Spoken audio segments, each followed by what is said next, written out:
नमस्कार, मैं हूं आपके साथ मीमांसा मलिक। इस वक्त की बड़ी खबर आपको दे दें। दिल्ली हिंसा की जांच के लिए एफएसएल की टीम क्राइम ब्रांच के साथ गाजीपुर बॉर्डर पहुंची है, जहां वो सड़क पर लगे पत्थर के रोड ब्लॉक की जांच कर रही है, ताकि ये पता लगाया जा सके कि कितनी स्पीड से, कितनी रफ्तार से ट्रैक्टरों के जरिए इन रोड ब्लॉक को तोड़ा गया है।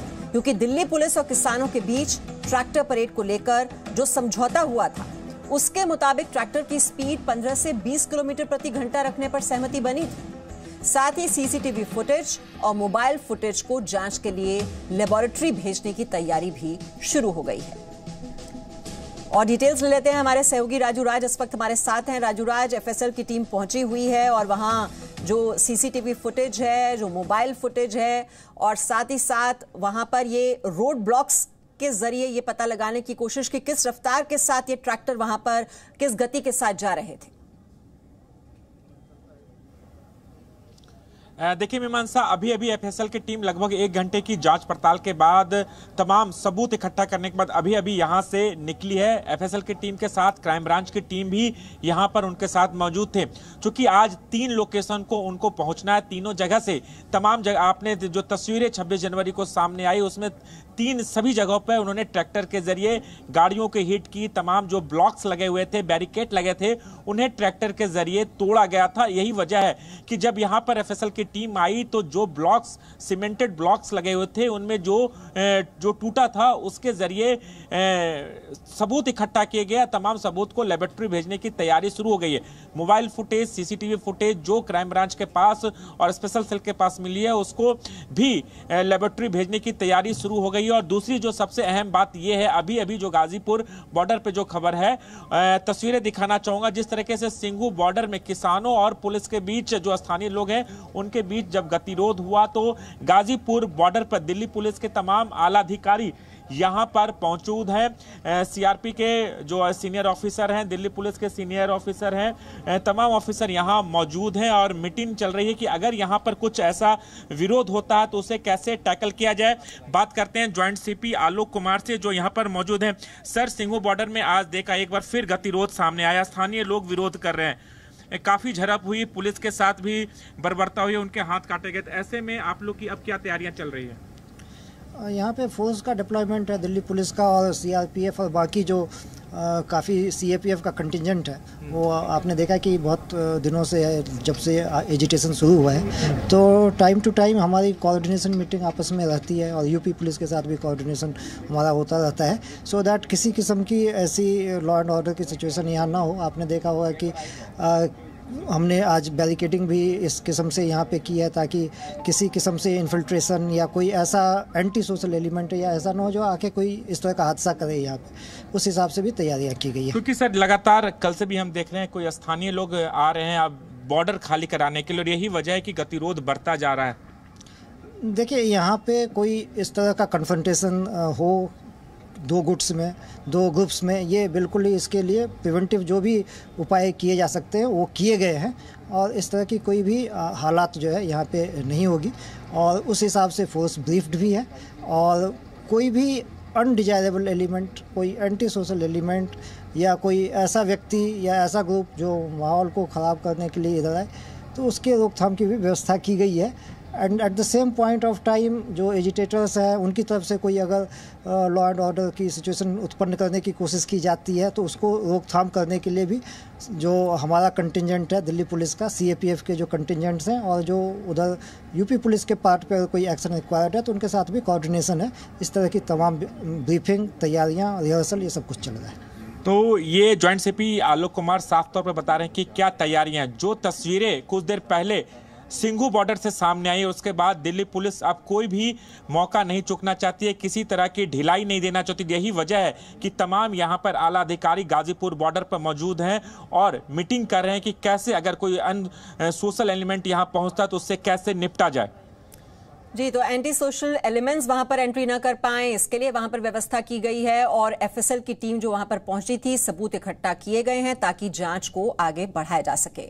और दिल्ली के अलीपुर थाने के एसएचओ ने आरोप लगाया है कि किसान नेता सतनाम सिंह पन्नू ने उन पर हमला करवाया। वो वहां पर भड़काने की कोशिश कर रहे थे। सिंगू बॉर्डर पर हम लगातार आपको दिखा रहे हैं किस तरह से हिंसक झड़प हुई वहां पर किसानों और स्थानीय लोगों के बीच, क्योंकि स्थानीय लोगों का कहना है कि बॉर्डर खाली कराए जल्द से जल्द पुलिस, और पुलिस उन्हें समझाने की कोशिश कर रही थी, लेकिन वहां पर अचानक से हंगामा होना शुरू हो गया और लाठी डंडे वहां पर सब पत्थरबाजी सब शुरू हो गई और ये देखते ही देखते हिंसक झड़प वहां पर शुरू हो गई किसानों और स्थानीय लोगों के बीच। पुलिस लगातार बीच बचाव करने की कोशिश कर रही थी और इस बीच हमला कर दिया गया तलवार से अलीपुर के एसएचओ।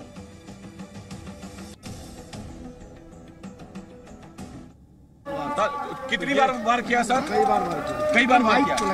ये देखिए, बावजूद इसके इनकी हौसले की दाद देनी पड़ेगी। कितनी लगे होने के बाद सर क्या हुआ था? सीधा हमला वहाँ पर डटे रहे। देखिए, आप देखिए इनके हाथ पे कर रहे हैं जो पूरा हाथ फट गया है। जो क्या किया सर? क्या हमला? हमला कर रहा था पब्लिक को मैं बचा रहा था। तो किसने हमला, क्या हुआ, किस तरीके से, कैसे लगे? वो उनको ले गए उनको। उन्होंने हमला किया था क्या नंगी तलवार से? नंगी तलवार से हमला किया। ये देखिए इस वक्त तो सर कितने लोग होंगे आपके ऊपर हमला करने वाले? काफी लोग पूरे तलवार से अगर आप कितने 20-25 कितने? एक तो सतनाम पन्नू था। सतनाम पन्नू भी था? हाँ जी, हाँ जी। तो ये देखिए बिल्कुल बड़ी खबर सतनाम सिंह पन्नू यहाँ पर सतनाम पन्नू खुद और पनेर भी था। पनेर और सतनाम पन्नू दोनों लीड कर रहे थे सर। दोनों लीड कर रहे थे, दोनों भड़का रहे थे कि मारो मारो मारो। हाँ, सतनाम पन्नू और श्रवण सिंह पंडेर, हाँ दोनों थे। तो दोनों में से किसने वार किया? किसने वार दूसरे ने किया, भड़का हो रहे थे। जिसने वार किया उसको पकड़ लिया? हाँ, उसको पकड़ लिया। तो अलीपुर थाने के एसएचओ हैं प्रदीप पालीवाल और इन्हीं पर तलवार से हमला किया गया और इनका कहना है कि किसान नेता वहां भड़काने की कोशिश कर रहे थे और तब उन पर यह हमला किया गया। वरुण भसीन हमारे साथ हैं। वरुण भसीन, जरा वहां की भी तस्वीर दिखाइए। अब ये हमला होने के बाद अब क्या स्थिति काबू में आ चुकी है वहां पर? जी बिल्कुल मीमांसा जी, अगर मैं आपको सबसे पहले वो तस्वीर दिखाऊं जहां पर ये हमला हुआ तलवार से, जहां पर स्थानीय लोग आज पहुंचते हैं उनकी तरफ से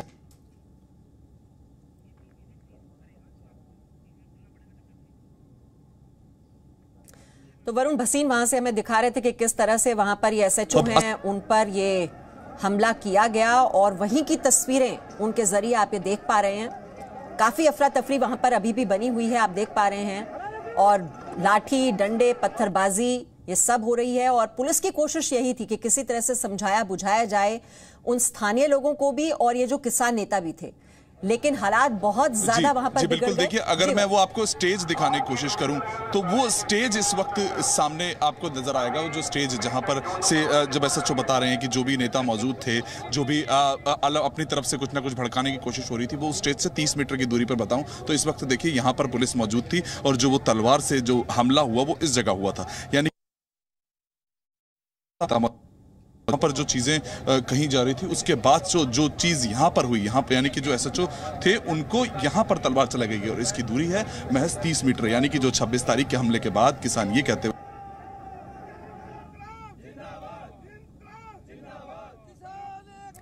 तो मंच भी दिखा रहे हैं वहां से वरुण, और जहां पर ये भड़काऊ भाषण भी दिए जा रहे हैं और नीचे आप देख रहे हैं बहुत ही कम दूरी है जहां पर ये एसएचओ अलीपुर थाने के एसएचओ प्रदीप पालीवाल जिन पर ये तलवार से हमला किया गया और हमने आपको दिखाया भी था कि किस तरह से एक बड़ा कट उनके हाथ में लगा है, खून वहां से बह रहा था और भी कुछ और पुलिसकर्मी हैं जो कि इस झड़प में वहां पर घायल हुए हैं और स्थानीय लोगों को समझाना बहुत ज्यादा मुश्किल हो गया है क्योंकि उनकी जो परेशानी इतने दिनों से चल रही थी अब वो जबरदस्त गुस्से में तब्दील हो चुकी है। वरुण, जरा दिखाइए वहां से हमें। लगता है वरुण तक अभी भी हमारे। जी बिल्कुल, देखिए ये जो स्टेज आपको नजर आ रहा है इसी स्टेज पर वो किसान नेता मौजूद थे।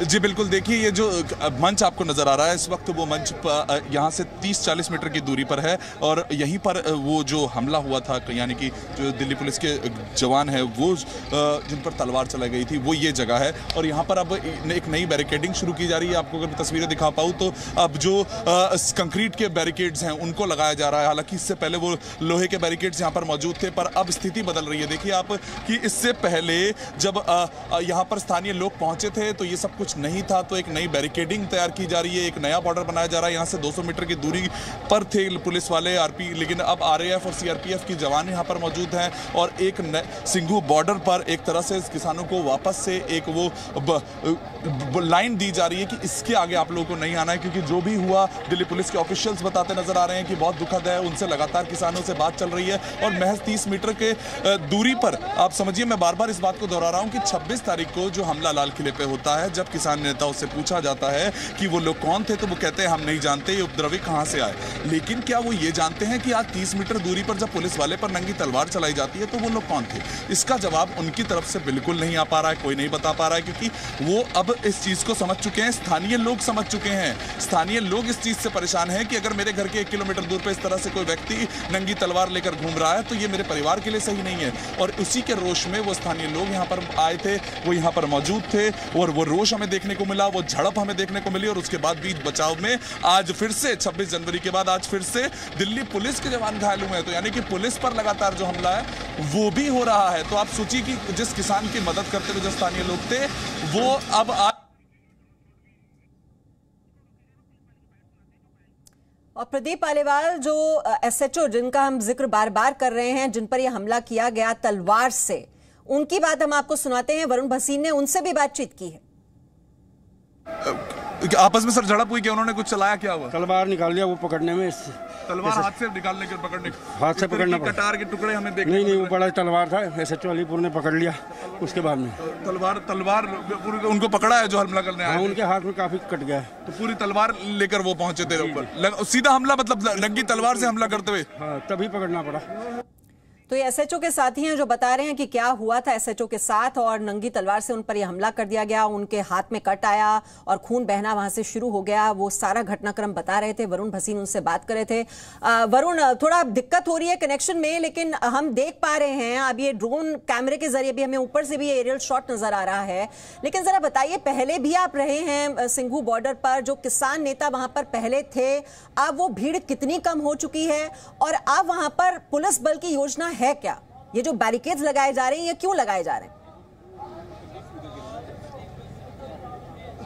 जी बिल्कुल, अगर इन बैरिकेड्स की बात करें तो यहाँ से कुछ 200 मीटर की दूरी पर वो पुलिस वाले मौजूद थे, लेकिन अब जो आरएएफ है और सीआरपीएफ है वो कुछ आगे आ चुके हैं, क्योंकि अब उन्हें ये डर लग रहा है कि कहीं स्थानीय लोग और किसान आपस में ना झड़प जाए। उसको देखते हुए एक नई लाइन तैयार की जा रही है कि जहाँ पर टेंट्स लगे हुए हैं, वो जो टेंट्स शुरू में आज लगे हुए थे वो टेंट्स उखाड़ फेंके स्थानीय लोगों के बीच झड़प में, वो टेंट्स भी हटा दिए गए हैं शुरू के, और अब एक नई लाइन बनाई जा रही है कि जहाँ पर वो किसान मौजूद हैं उनके उन टेंट्स को। और सबसे जरूरी बात इसमें यह है समझने वाली कि अब स्थानीय लोगों को जो रोष है वो बढ़ता जा रहा है। रोष इसलिए बढ़ता जा रहा है क्योंकि अब उन्हें डर लग रहा है। उन्हें डर इसलिए लग रहा है कि जब कोई व्यक्ति नंगी तलवार लेकर उनके घर के 1 किलोमीटर की दूरी पर दौड़ रहा है तो वो कहीं भी आ सकता है। जो व्यक्ति लाल किले में घुस सकते हैं, जो लोग प्रोटेस्ट के नाम पर लाल किले पे इस तरह से घुस सकते हैं, तो वो हमारे घर भी घुस सकते हैं। और उन्हें अपने परिवारों की चिंता आज कुछ लोगों को इन बॉर्डर्स तक लेके आई और वही एक झड़प में बदल गई। दोनों तरफ से पत्थर चलाए गए, क्योंकि यहां पर भी रोष था, वहां पर भी रोष था। तो इसमें कोई संदेह नहीं है कि स्थानीय लोगों की तरफ से पत्थर नहीं चलाए गए, पत्थर चलाए गए हैं, लेकिन वो एक डर, अब जो माहौल है वो बनता जा रहा है। और पुलिस उस बीच बचाव में,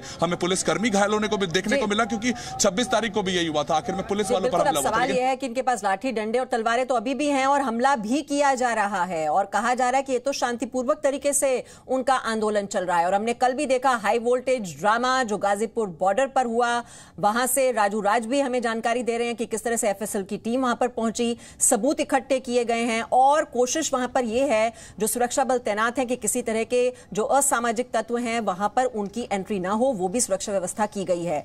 राजू राज, अब क्या इंतजार इस बात का वहां पर किया जा रहा है कि महापंचायत में क्या फैसला होता है और आंदोलन की दिशा और दशा आगे कैसे तय की जाएगी? वहां आप किसान नेता क्या बात कर रहे हैं? आपने उनसे बातचीत करने की कोशिश की है? बिल्कुल मेहमान साहब, मैं सुबह से ही हूं गाजीपुर बॉर्डर पे। लगातार पिछले 64 दिन से गाजीपुर में तमाम किसानों को, कल रात का जो हाई वोल्टेज ड्रामा हुआ उस समय किसानों की संख्या काफी कम थी और बार बार ये बातें सामने आ रही थी कि राकेश टिकैत जो बयानबाजी कर रहे हैं उसे कहीं ना कहीं ऐसा लग रहा है कि जो बचे हुए किसान थे कल के दिन, उसे मोटिवेट किया जाए और उसे उत्साहित किया जाए, उनके अंदर जोश भरा जाए। ये कल देखने को मिला। यही वजह है कि राकेश टिकैत जिस अंदाज में बोल रहे थे वो सामने आया। लेकिन कल राकेश टिकैत जब भावुक हो गए और उसके बाद समीकरण बिल्कुल बदल चुके। कल स्थिति ऐसा था कि पुलिस रात में ही इनको हटा सकती थी, लेकिन बातचीत हो रही थी और महापंचायत का ये हो गया, और उसके बाद आज महापंचायत हो रही है और महापंचायत के बाद दशा दिशा निश्चित तौर पर तय होगी। लेकिन इस बीच में गाजीपुर बॉर्डर पर जहां पर कल 500 से 600 किसानों की संख्या थी, आज वो बढ़कर लगभग 4 से 5,000 तक बढ़ गई। तमाम यहाँ पर अगर तस्वीरें दिखाना चाहूंगा, यहाँ तो आपको सुरक्षा बलों की तस्वीरें दिखाऊंगा। मैं दिल्ली के साइड हूँ NH-24 पे, ठीक दूसरे साइड, लेकिन यहाँ पर किसानों की संख्या लगातार बढ़ती, लगातार यहाँ पर किसान आ रहे हैं और कहीं ना कहीं एक मैसेज भी सर्कुलेट किया गया है आसपास के इलाके से। चूंकि राकेश टिकैत जाट समुदाय से ताल्लुक रखते हैं और जाट बहुल इलाके से ये मैसेज गया जब राकेश टिकैत का जो ड्रामा चला, या यहाँ पे आप कहें कि उन्होंने जो इमोशनल कार्ड खेला, उसके बाद लगातार उनके आंसू छलके और उसके बाद तो वहां की फिजा ही बदल गई और वहां से यूपी से बताया जा रहा है और भी किसान अब यहां पहुंचने शुरू हो गए हैं। महापंचायत भी चल रही है जिसमें अब आगे की रणनीति तय की जा रही है और हम देख रहे हैं जो पॉलिटिकल टूरिज्म है वो भी शुरू हो चुका है। वहां पर जयंत चौधरी गए और उसके बाद मनीष सिसोदिया भी पहुंचे हैं, तो ये सियासी तौर पर यह समर्थन देने की भी कोशिश हो रही है ताकि यह आंदोलन यहीं पर खत्म ना हो जाए। और इसीलिए एक बड़ी चुनौती ये सरकार के सामने भी है कि कैसे इस धरने को अब खत्म किया जाए। बहुत बहुत शुक्रिया राजू राज हमारे साथ थे। वरुण भसीन सिंघू बॉर्डर से आप तक तस्वीरें पहुंचा रहे थे। एक छोटा सा ब्रेक लेंगे, जल्द लौटेंगे और खबरें लेंगे। Presenting B News app available on Google Play and App Store. Download it now.